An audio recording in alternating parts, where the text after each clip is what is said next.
Yeah. You know, one of the things I was worried about was how was my like 2022 going to kick off, you know? 2021 was amazing, you know, ended off with a bang. Was a bit worried about Jan, but I figure like, you know, Jan is that weird month Yeah. where a lot of people are trying to get themselves together and everything.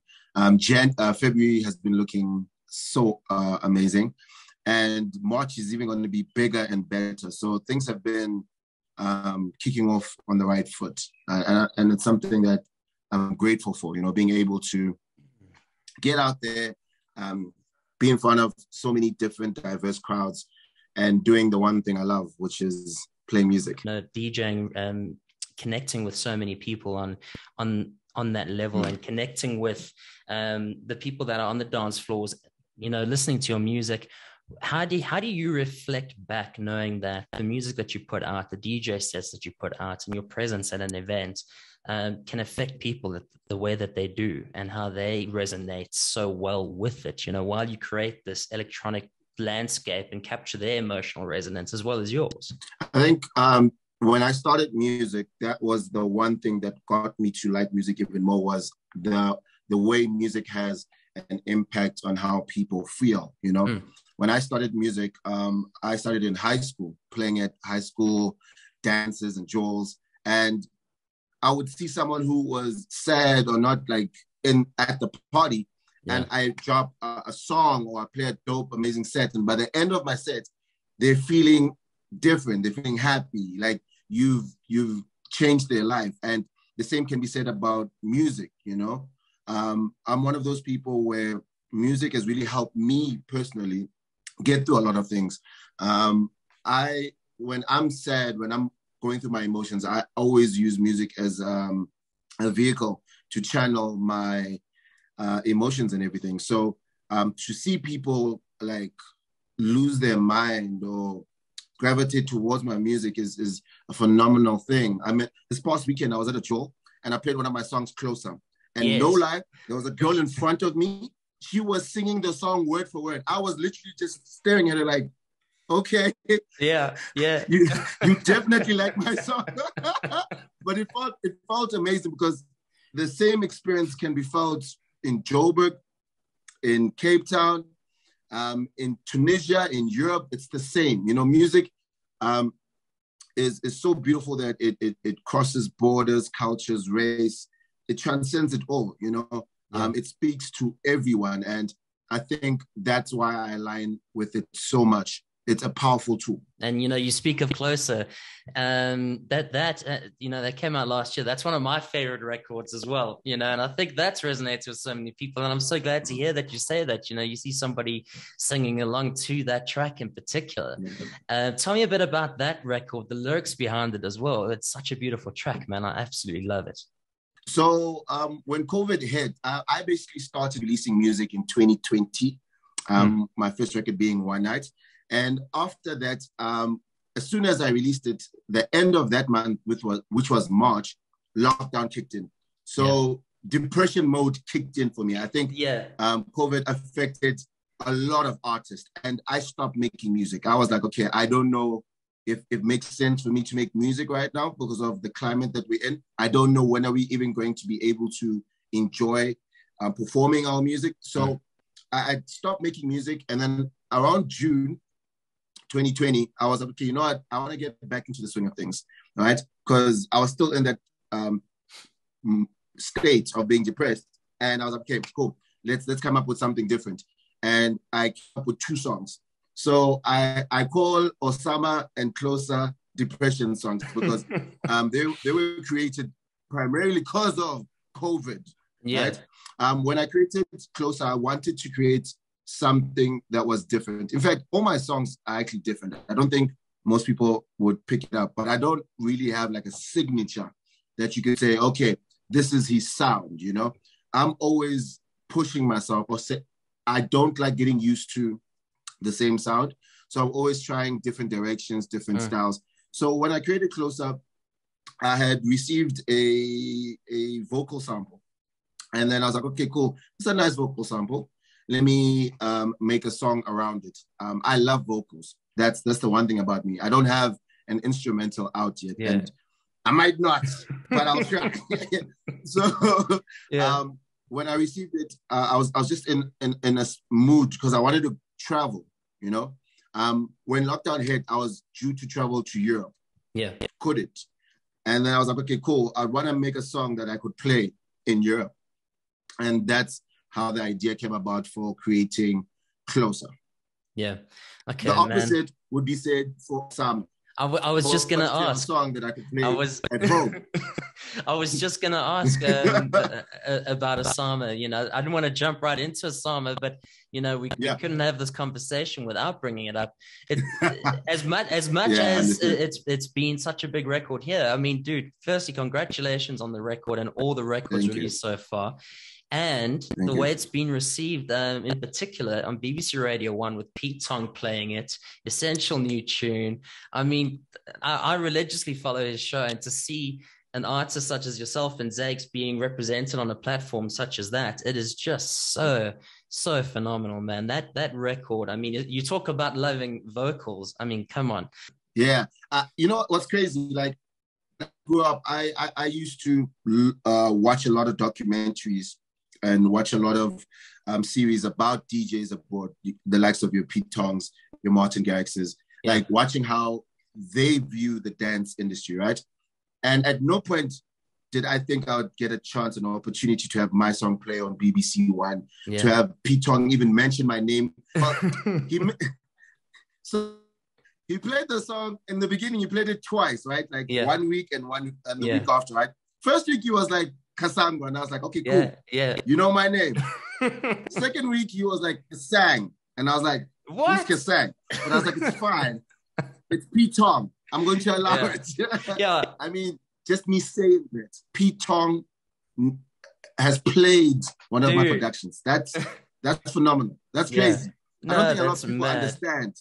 Like when I heard that that message that he put when he first played it, I couldn't believe it. I was like, wow. Are we at a point where our music is now feeding outside of South Africa into the world? We are. I feel like we've been ready. I feel like the world needs to hear us, and we've got all the talent, man, to showcase what we're about. You know, I think Osama bridged the gap. I think I call Osama like the song that bridged the underground space and the commercial space, because the Afrotech space is still in an underground space, and it needs to change, you know? And it changes in both sides. It changes from the guys releasing the music, how they release it, to how the media and the general public consume music, you know? So the fact that last year, Amapiano was one of the biggest sounds in South Africa, and we had an Afrotrack song topping the charts, made me realize, you know, South Africa is a dance nation. You know, we're always going to be hungry and craving something of a dance nature. So it feels amazing that, you know, my song got played by one of the greatest. And I'm sure for so many artists in South Africa, and you know, and across the board that are South Africans, is amazing to see that representation and have such a record such as that cross over. And you know what fascinates me, and as you said, we are ready, we've been ready, and I think it's about damn time that the music that's coming out of South Africa is influencing all markets in the country right now, which is phenomenal. It's across the board, both sides of the spectrum and in between, which I find is phenomenal, because there were always different pockets of a crowd and DJs that would play a specific sound according to that.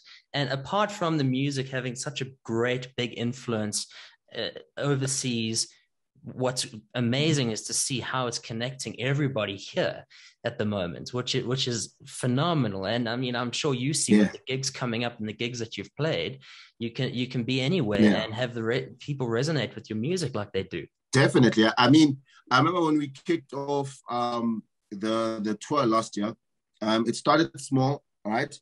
I started playing here and there all over Gauteng. Then I started going to your Durbans, your Cape Towns. Then I started leaving the country. I mean, I even performed in Tunisia. And that's when I was like, okay, no, we are definitely doing something right when you're at the top of Africa. And I played Osama, and I swear, like, I was nervous. I played Osama, and everyone loved it. And at that moment, I knew, oh man, this song is needs to get out there. It needs to reach more people, you know? And that's why I've always said, like, you know, if you are fortunate enough to have music that you can export, go out there, you know, don't just play in your backyard. You know, it's easy to play in your backyard. It's great, but share that music. People need to see you. You need to experience what your music can really do outside of your country. And I think that experience alone will help you as an artist to grow, to learn, to approach things slightly differently, you know, because now when I think music, I don't just think, oh, I'm making a song for South Africa. No, it's like I'm making a song for people to enjoy. And I know that there are certain target markets I'm trying to get to, right? Yeah. The dance space is huge, especially the tech space. That's the one thing that made me join the tech space, was the fact that this is the sound that has been here and it's not going anywhere, you know? No. EDM influenced pop music. So you saying that Afro is going to play a big role in the main genre, it's definitely going to. It's going to be part of the conversation. And I think a lot of people are not ready for what's about to come, definitely from South Africa and Afro as a whole. And from you. You know, the thing is, I don't really like to share a lot about what I work on, because like I'm one of those artists that I want to work on something and then I'll surprise you. Yeah. No. So a lot of people are expecting me to drop another song that sounds like Osama. I'm like, no. Like for me, every sound that you hear is going to be different, and it's going to be reflective of the period I was in at that space, you know? And that's why I love music. This is one question that I always love to ask artists and producers and writers when it comes to piecing together music. You know, you spend time with yourself. Apart from lockdown, that you know, everybody went into this depression and the space where our industry was completely lost. But when you're sitting by yourself or you're sitting with somebody, firstly, the collaboration and who you work with is super important, because you've got to select the right person that you can actually divulge with, as well as, you know, relate to when you're making music. But when it comes to messing around in the studio, playing with something, playing with a record that you say is unique in its own space. Like you said, Osama is one way, Close is another. And you're working on something that's never going to be the same, which I respect wholeheartedly, because one, that just brings out more creativity from one artist as opposed to just following the same formula. But my question here is, you know, no one would be the wiser if you released something that you were working on or not. And you could, I mean, I'm sure every artist does. You have that folder on your desktop, which is a bank of music, that no one would be the wiser of if you release it or not. But at what point when making a record do you get to that point in your mind going, okay, cool, this is one I'm going to work on and this is one I'm going to share with the world? That's a good question, because I've always said to people, like, you only know the songs that are released. You don't know the songs that are not released. And there's a reason why that is. A lot of people need to put, not just people, I mean, artists need to put their best foot forward, you know? We release and produce music at an alarming rate. So not every song is going to make the cut. And it's always best to focus on the main song. So I studied at SOCAN Institute of Music in 2010. And back then, one of the things I remember them saying was, you only need one song. You literally only need one song to change your life. And Osama was that kind of song for me. And what made me happy was the fact that I always focus on the songs that are going to get the most impact for me. Like Closer, I was not even thinking of releasing Closer. Imagine. I was not even thinking of, no. Like when I made Closer, I was like, okay, this is a song for me. Yeah. And then I remember like Black Coffee's team at that time, he was doing like live stream sets and stuff. And his team reached out saying that they, if I have any music to showcase, could I send them through? So I was like, you know what? Here's Let You Go. here's Closer, Yeah. see what you do. And the response from them made me realize, actually, there's something here. Because, you know, with dance music, the only way for you to know if your song is good is for you to play it for a crowd. Then you know. Because, I mean, it doesn't help if you're creating music, you're sitting by yourself, you're listening to your song, and you're like, yeah, no, I don't like this. I don't think it's going to work. Yeah, yeah. Even like with Osama, when I heard Osama, I knew it was a nice song. But at no point did I knew it was going to be a special song, you know? So one thing I realized, I'm here to make music. I'm here to share the music with everyone else. The crowd will determine if the song is hot or not. As much as I'll have my favorites, I'll think, I think this is going to be my favorite. It's always up to the crowd. So, and I mean, I really hate mentioning this because it's become such a swear word as discussing the word lockdown. I absolutely hate it. But I mean, making music over that period, not being able to play it out, you know, there's no road testing, doing a live stream, it's not the same thing. It was never going to be the same thing. And without testing it, I hated live streams, by the way. Oh man, I hated live streams. Man, I remember, like, I got into it. I was like, look, I need feedback, guys. As a DJ, it's all about feeding off the energy. You know, like I've seen where I'm playing in a huge crowd and I'm feeding off that energy. I'm gonna do wonders. If I'm playing and I'm staying at the woods while I'm like, it's not the same thing. A little red flashing lights in front of you going, yeah, okay, cool. I recognize some, I mean, come on. You know, like I get it. I think for people's sanity, they did something.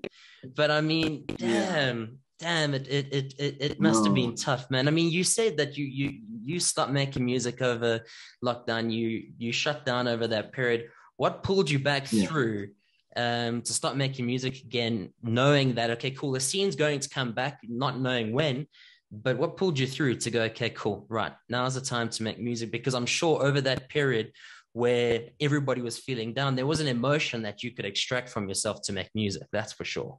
No, for sure. I think it was realizing that there are two types of people, right? During COVID. There were the people that understood that the industry is in shambles and they're going to allow that to get to them. Or there were people that looked at the situation and said, I want to be ready for what comes next. And I was the latter. I was like, okay, you know what? I don't know when the industry is going to come back because there's lockdowns, they open, there's adjustments, there's this, there's that. But if there's one thing I can still do is make music. COVID hasn't stopped me, hasn't physically stopped me from making music. That's why I went back into it. I was like, at some point, things are going to open up. I need to be ready. I don't want to be that person that when now lockdowns are out and I'm like, oh, now I need to start making now music. what? Yeah. It's like, okay, people are like, where's the music? Like, yeah. I was chilling at home like you guys. Yeah, what were you doing? No, I wanted to be ready because I have a mission, I have a plan, and part of my goal is to make sure that I have the product that's going to allow me to be in these spaces, you know. And by these spaces, I mean all over the world. I'm trying to not just grow here, but I want to grow globally. You know, 100%. It's a huge feat, but it's doable because I have the product, which is the music. You know, and the more you work on your craft, and the more you understand what you need to do, it's just part of your everyday ups and downs. That's how I took COVID. It got to a point where it didn't really affect me anymore in my head. It was like, okay, cool, there's COVID, whatever. You still have to make music. You still have to work on this. You still have to work on this. So I just kept pushing because that's what's needed. Yeah. No, for sure, man. And, you know, speaking of live shows, speaking of being able to play out to people now, you know, now this weekend you make your debut at Truth. And, you know, as you know, for years, Truth has this institutional manner of presenting a music showcase, an artist showcase. And all of us behind the scenes and the crowd as well, publicly, are so super excited to have you there, especially for an extended set.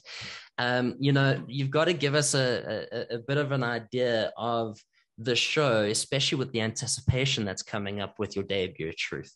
You know, like you said, Truth has always been one of those institutions I've always seen in high regards. I've only been there once. I went when FKA Mesh performed a few years ago. And even then, I was like, whoa, what is this place? You know? And I would see Stimming always like performing there and always want to go, but I could never go.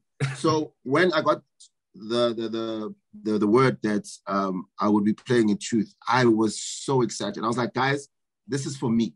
This is something that's going to make me happy. I'm ticking a box here, a personal box, because it's a venue that I've always seen and I've always wanted to play, and now I have the opportunity. So for my set, I'm planning something very special. You know, a lot of people haven't seen me play, and the beauty about that is I can now showcase some exclusive songs to you guys. Whether you guys will know if they're mine or not is irrelevant, but just know I'm going to be dropping some new jams. I'm going to be testing some new jams out at Food. So we've got to be there without me having to ask you what music's to come. You got to show us pretty much, because you won't divulge in person, but you're going to show us. No, I think you know what I've always said, like, and it's not a shot at anyone, right? I've always said, if you're making music for people to dance, you should be testing it, right? I mean, why are you going to create a song and then just release it without even testing it, you know?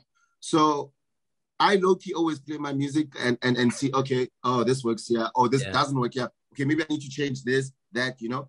And then I'll talk about the songs I come out with. But most of my songs have been tested prior to them being released for like a year, at least. Jeez. I mean, Closer was made in 2020. It was only released last year. Yeah. You know? Yeah. Osama was made in 2020, but it was only released last year. Yeah. I like to take my time, you know, and see how my music resonates and where it belongs. If there's one thing I'm grateful for is there's an artist by the name of Temba. Temba gave me advice that sort of changed my life. He said to me, because I sent him music once and I was like, what do you think of this, right?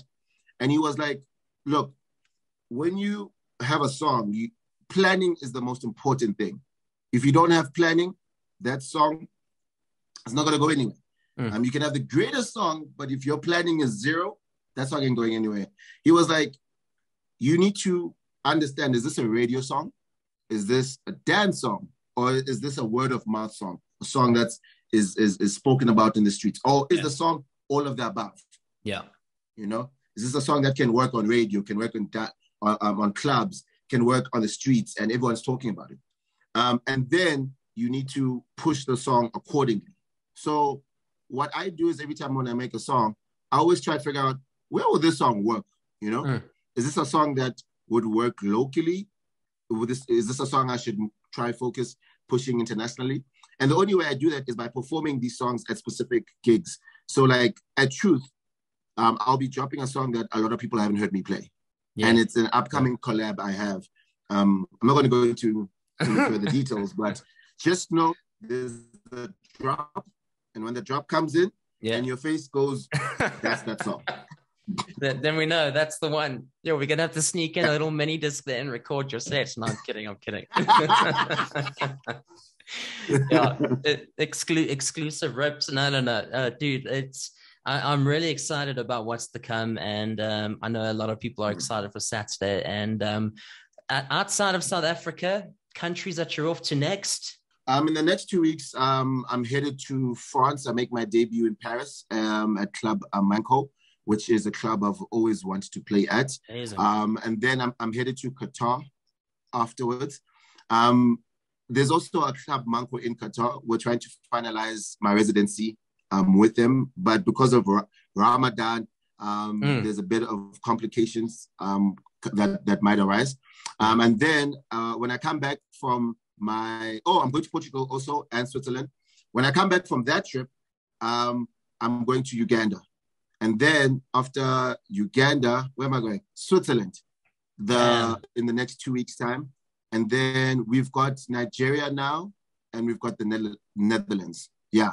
So those are the upcoming countries I'm looking forward to. Oh, Swaziland. Really? Botswana. You're kidding? Really? Yes, That's amazing. I'm doing Botswana next week. So yeah, it's you know what it is? Like, I'm bad with dates. I'm bad with dates. That's why I have a manager, and I always ask him, where am I playing again? Yeah. Because like I can't keep up. I can't keep up. But I'm a traveler. I always look forward to traveling. So, some of these countries I've been to, some of them I have. So it's always going to be an awesome experience to see how people in different countries vibe to the music. And continue to build that momentum with yourself overseas. It's just phenomenal. So I'm super excited to follow your journey, which I'm sure we'll see online and on Instagram. But yeah, man, it's been awesome to chat to you. And I know we haven't actually met officially in person, but we'll break that up on Saturday. So we'll and I'm gonna be listening to that. I'm gonna be listening for that set, man. I wanted to surprise you. We have met, but you wouldn't have known me by then. So you used to work at a studio in Santon. Yes. And I once took an artist by the name of Cuba to one of your shows with him. Yes. I was with Cuba, but I was the quiet guy. So officially, I've seen you. Oh, shit. I've seen you. But we're gonna officially meet this coming weekend. Yeah. Oh man. Damn. Okay. Yeah. All right. I remember, Cuba used to come in and play quite often, and any of his guests that did come through were always dead quiet. So okay, well, no, but it's not our space. I feel like if I'm going with another artist and they're going to an interview, it's not about me. It's about artists. I was there to sort of take in everything and learn and see. Oh, this is Kyle. And prior to that, I'd heard your name everywhere, but I didn't know who Kyle was. Yeah. So I was that guy just like, okay, so this is Kyle. So this is what he does. Okay, cool. So it's crazy how everything goes full circle, For me being in a studio with Cuba, watching you interview him, to now having this, I'm just like, dude. Things have just been going good, man. Yeah. No, man, I'm so glad we got to chat. And then I'm looking forward to then seeing you again properly on Saturday. Yes, properly. Man. Outside of Saturday, I wish you all the best for the travels to come and for the music that we can only hear at your gigs coming up. I'm not even going to push. Well, there's music coming out soon. Okay, soon. Is that all we get? It's just soon. There's 2 songs planned in the next coming weeks. There'll be 2 songs. One is a collab, one is a remix, an international remix. So I try by all means to drop music every 1 to 2 months. So that I can give away. Every 1 to 2 months, there'll always be something coming out from me. Whether it be a song, a remix, a collab, an EP, something will always come out every 1 to 2 months from me. Yeah, wicked, dude. Can't wait. Lovely. Okay, I will say something. I am dropping my first EP at the end of May. Okay. So I've never said that to anyone. Your first EP end of May. End of May. There'll be a second one also. I'm finalizing the first EP. It's going to be amazing. I'm working with the likes of your Julia Churches. Oh, man. I just got a song now the song Julia Church is amazing. I got a song with Michelle from the UK also.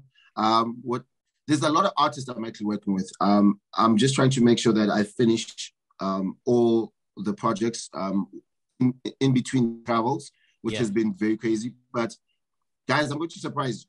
That's all I'm going to say. Like, you guys don't know what's about to come.